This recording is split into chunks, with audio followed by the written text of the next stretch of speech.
2014 கிடைச்ச வெற்றியை விட 2019 ஹிமாலய வெற்றி, அதாவது அவங்க யார்ட் ஸ்டிக்ல ஹிமாலய வெற்றி. சோ அது டிரான்ஸ்லேட் ஆகும் அப்படின்னு நினைச்சு இருக்கணும். சோ இங்கேயே அவங்க காலுண்டிடுவாங்க குயிக்கா அப்படின்னு. சோ இப்ப இவங்களுக்கு வந்து திரும்பி அந்த எல் முருகன் வந்து 2.17% அந்த ஓட் ஷேர் இப்ப 2.97% அதுலதான் இருக்கு அந்த ஓட் ஷேர்.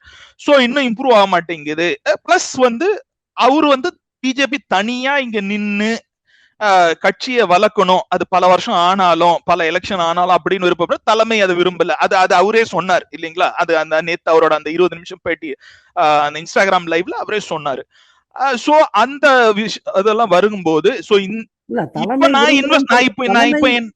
தலைமை விரும்பலன்னு சொல்றதை விட தலைமைக்கு வேற சில கால்குலேஷன்ஸ் போட்டு அவங்க இப்படி பண்ணிரலாம் அப்படின்னு சொல்லி ரெண்டு பேருக்கும் ஒத்து போல. அதாவது இவர் எப்படி தலைமைன்னு எடுத்துட்டா தேவோட அவங்களுக்கு வந்து பல தரப்பட்ட தரவுகள்ல வச்சு அவங்க வந்து ஒரு டிசிஷன் எடுத்திருப்பாங்க.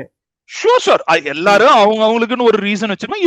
இவருக்கு ஒரு ரீசன் இருக்க மாதிரி அவங்களுக்கும் ஒரு ரீசன் இருக்கு. அது ரெண்டும் ஒத்து போல. இப்ப வேற எங்க அப்படின்னு இப்போ திரு அண்ணாமலை அவர்கள் இந்த படிச்ச பேக்ரவுண்ட் ஒர்க் பண்ண பேக்ரவுண்ட் சொன்னேன். பட் இவர் வர்ற மண்டலம் கரூர், அது வந்து கொங்கு மண்டலத்துல வருது.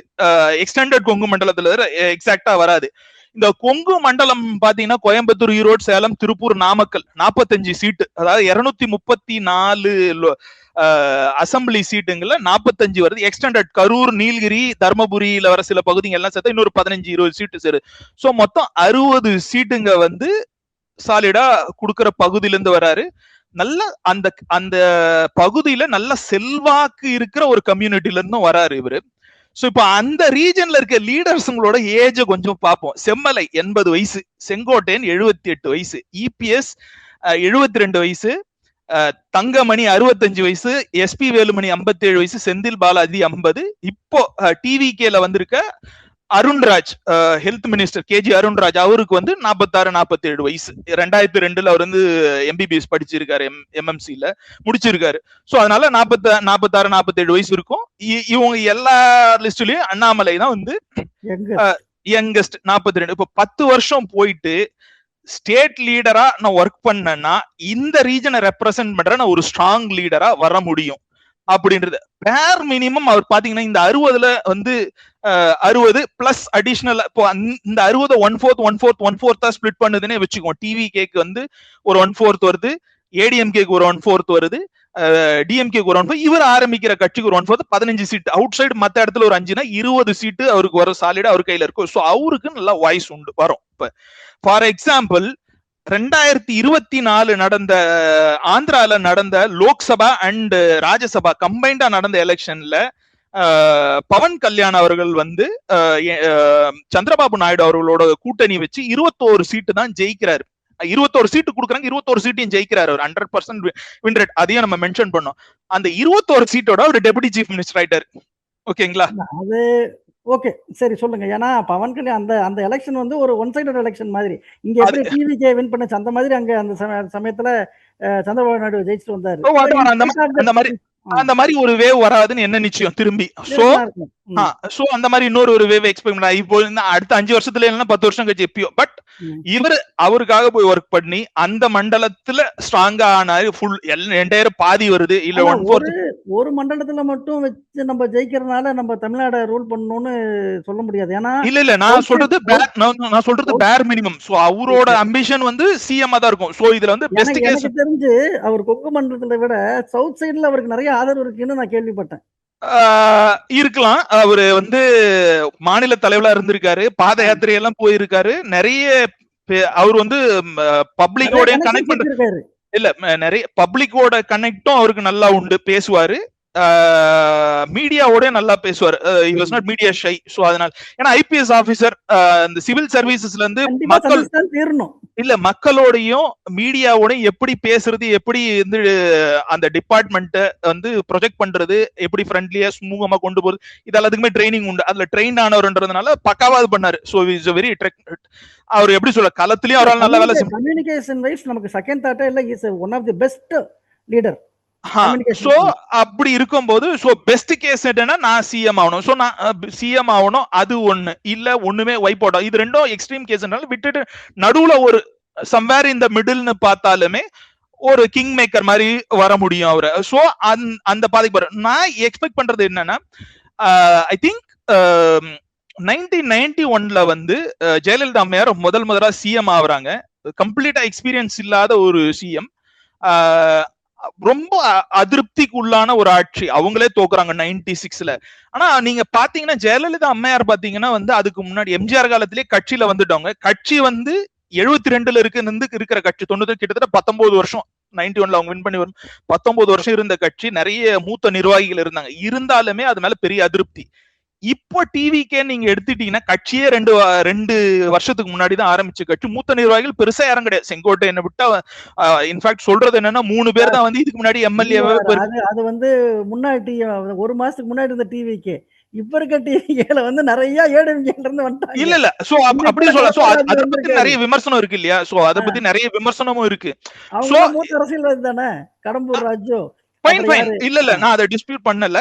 ஃபைன் இருக்காங்க. பட் இவரோட கால்குலேஷன் எப்படி இருக்கும்னா 1991 to 96 ரூல் பண்ண 96ல ரொம்ப ஒரு அன்பாப்புலர் ஆச்சு. அவங்களுக்கு யார் மாற்று இப்போ நம்ம வந்து ஒரு வீடியோலயே பேசணும். அவங்களுக்கு மாற்று யாரு இல்லைன்னா டிஎம்கேக்கு போனாங்க. சோ இவர் என்ன நினைக்கிறாங்கன்னா அதே மாதிரி இவங்க அன்பாப்புலர் ஆனா சோ அவங்களுக்கு திரும்பி டிஎம்கே கிட்டயே ஏடிஎம்கே கிட்டயே போகாம 5 வருஷம் நம்ம களத்துல இறங்கி வேலை பார்த்தோம். பிளஸ் இளைஞர்களுக்கு டைரக்டா வந்து இந்த ஜென்சி கேட்டகரியை நம்ம டார்கெட் பண்றோம். அவங்களுக்கு கிட்ட நல் மதிப்பு வாங்குறோம். ஒரு சோசியல் ஆர்கனைசேஷனா அதை கொண்டு போய் அதுல இருந்து அது ஒரு பொலிட்டிக்ஸா மாத்தும் போது நம்ம ஒரு மாற்று சக்தியா வர முடியும் அப்படின்னு நினைக்கிறாரு. இதுல இன்னொரு ஆங்கிள் என்னன்னா 1996ல வந்து பெருசா இந்த கூட்டணிக்கு பெருசா டிஎம்கே தமிழ் மாநில காங்கிரஸ் கூட்டணிக்கு வந்து பெருசா ஆதரவு கொடுத்தது வந்து ரஜினிகாந்த் அவர்கள். மூப்பனாராவை பத்தி ரொம்ப உயர்வா பேசி இருந்தாரு. அந்த அண்ணாமலை படம் வந்த டைம், அதனால போய் சைக்கிள் சின்னத்தை வர வாங்கிட்டு வந்தாங்க அவங்க. சோ இப்போ வந்து அண்ணாமலை அவர்கள் வந்து ஆக்சுவலா ரஜினியோட பார்ட்டிலே இணையராக இருந்தவர். சோ அவரு என்னங்க வாழ்த்து தெரிவிச்சிருக்காரு. சோ அந்த மாதிரி ஒரு சிச்சுவேஷன் வரும்போது திரும்பி நிறைய பிரபலங்கள் குறிப்பா ரஜினிகாந்த் அவர்களோட ஆசீர்வாதத்தோட நம்மளால ஆட்சி அமைக்க முடியும். அதுக்கான வியூகத்தை நோக்கினதா தான் நான் இதை பாக்குறேன்.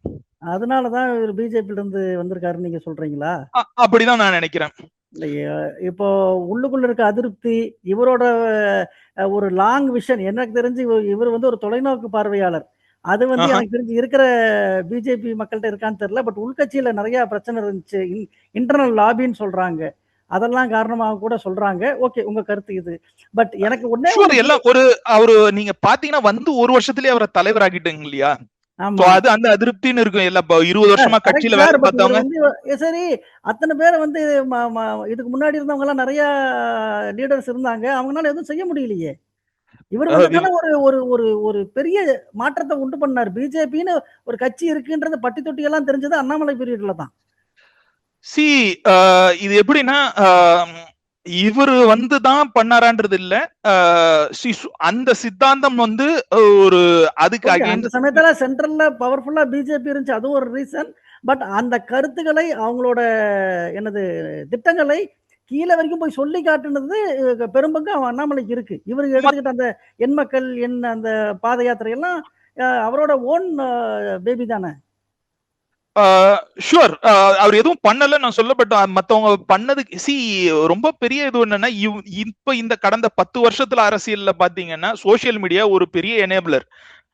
நீங்க வந்து ஒரு ஐடி விங்க வச்சுட்டு உங்களோட மெசேஜை வந்து நீங்க ப்ரொபகேட் பண்ணலாம். அது வந்து முன்னாடி கிடையாது. நீங்க வந்து நியூஸ் பேப்பரோ நியூஸ் சேனலோ உங்களோட மெசேஜை கொண்டு போகலன்னா so your message will not reach. இப்போ வந்து ஐடி இருக்கு. சோ இவர் வந்து ஐடில கை தேர்ந்த ஆள் அப்படின்றதுதான் பெருவாரியா சொன்னாங்க. ஐடி டீம் வச்சிருந்தாரு, நல்லா அதெல்லாம் கொண்டு போனாங்க அப்படின்றதுதான். சோ இவர் பண்ணலன்றதெல்லாம் நம்ம விமர்சனம் கிடையாது. இவரு போனாரு, களத்துல ஒர்க் பண்ணாரு, அதெல்லாம் உண்மை. பட் வந்து இப்போ இந்த 11% இருக்கு இல்லீங்களா?